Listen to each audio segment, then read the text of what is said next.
July 1947. A mysterious flying object plunges from the sky and crashes in the desolate New Mexico desert.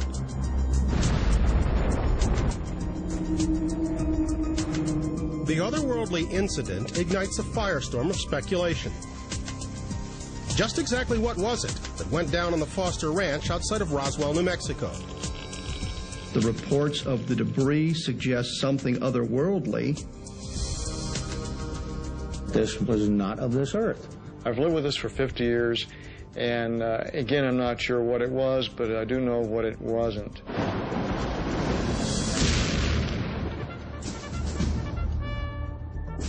"50 years later, an official government report attempts to put the matter to rest.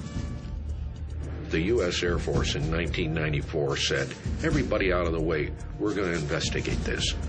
They did not research Roswell. It's a fraud.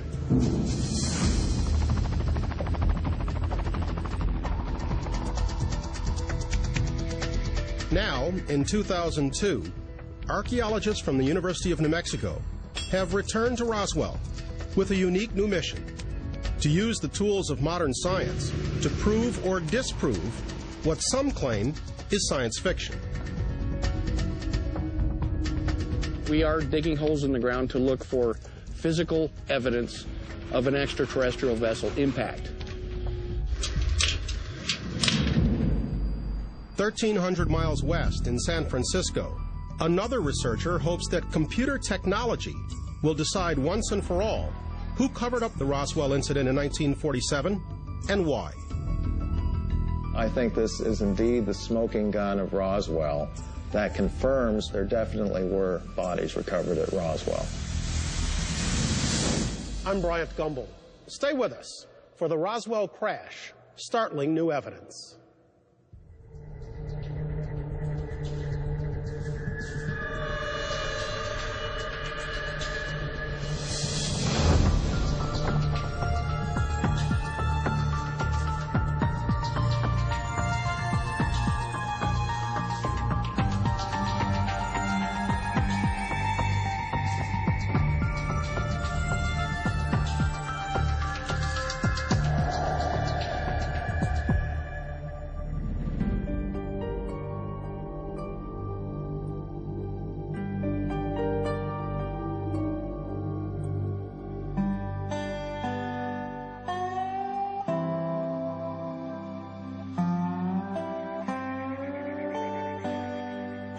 We should be coming up in pump house number 3.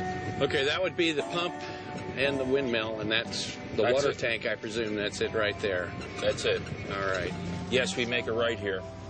Okay, so we're going to go down this road here. We're 9/10 of a mile from the debris field. The terrain is both beautiful and unforgiving. Hundreds of miles of desert scrub, sheep ranches, and the occasional tarantula. It's hard to believe that this remote stretch of New Mexico desert may hold the key to one of the greatest mysteries of the modern age. I think it's just over this rise. All righty. It's starting to look familiar.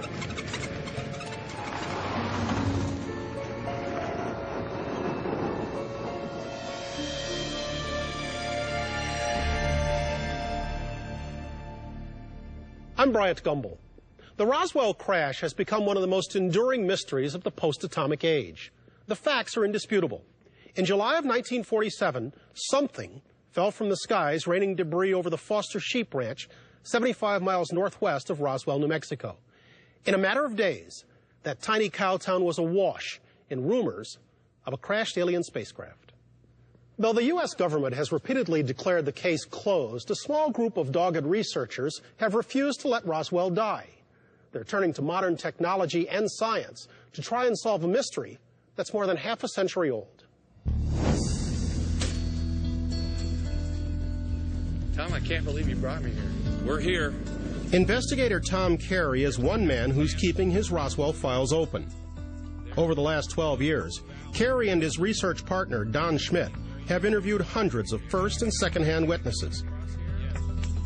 Carey and Schmidt have concluded that there is more than one side involved in the Roswell crash.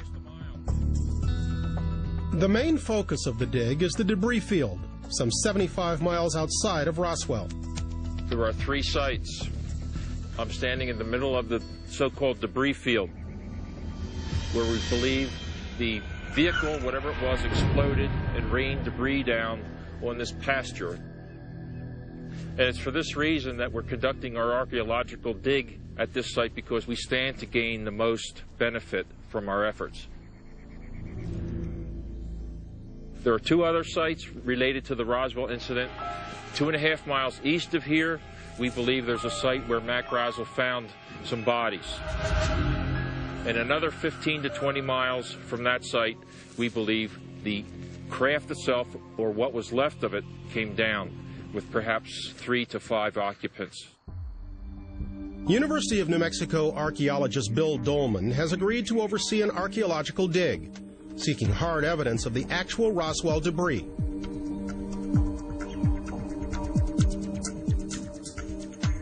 You could call it forensic science fiction. Everybody seems to agree that something happened in 1947 and that it involved a crash that left a mark and created debris. And there are many, many, many, many stories and many, many, many, many variations on those stories. The role of science in addressing this question really comes down to finding physical evidence. I can't say that enough times. Phase 1 of the dig involves laying out a precise grid for the excavation site. Dolman and his team base their coordinates on research from Tom Carey and Don Schmidt, who have walked the site with witnesses and logged hundreds of hours of testimony.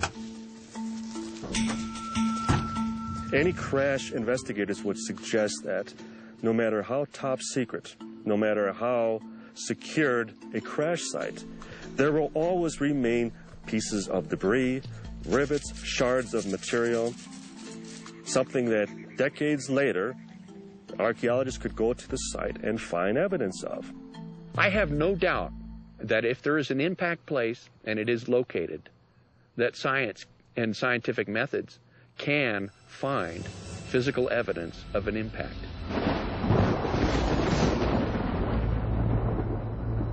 Dolman and his team have now mapped out the dig site. With the where taken care of, the question remains: what was it that hit the Earth with such force that it created a debris field a mile long? The search for that answer begins in Roswell, New Mexico. It was there in July of 1947 that strange things began appearing in the nighttime skies. Hardware store owner Dan Wilmot and his wife were among the first to report seeing an unidentified flying object. I think they were very credible witnesses. The Wilmots saw what they described as the classic flying saucer, like 2 wash bowls, one on top of the other, flying over on July 2nd, 1947 in Roswell. Outside of Roswell, southwest of Highway 285, William Woody and his father reported seeing a fiery object descending toward Earth. What's interesting about the Woody aspect of it is that he and his father, the next day or a day or two later, tried to go out to see if they could find where the thing fell and ran into the military cordon.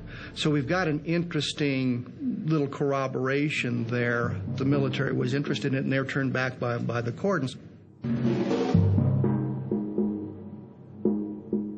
The Wilmots and the Woodies were not alone in their sightings.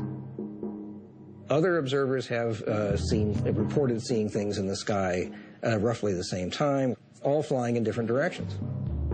People driving down the highway from Vaughn and from Santa Fe coming towards Roswell saw the thing disappear behind the hills out there, about 35 miles north of town, then to the west, a series of little rolling hills. So you couldn't see when it crashed. Some eyewitnesses believed it was an airplane that's seen falling from the sky.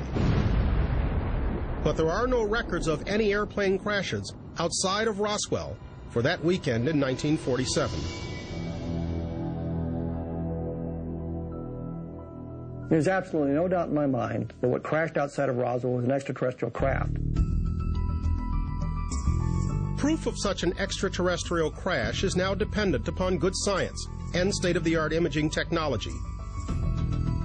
Sid, here's your mark.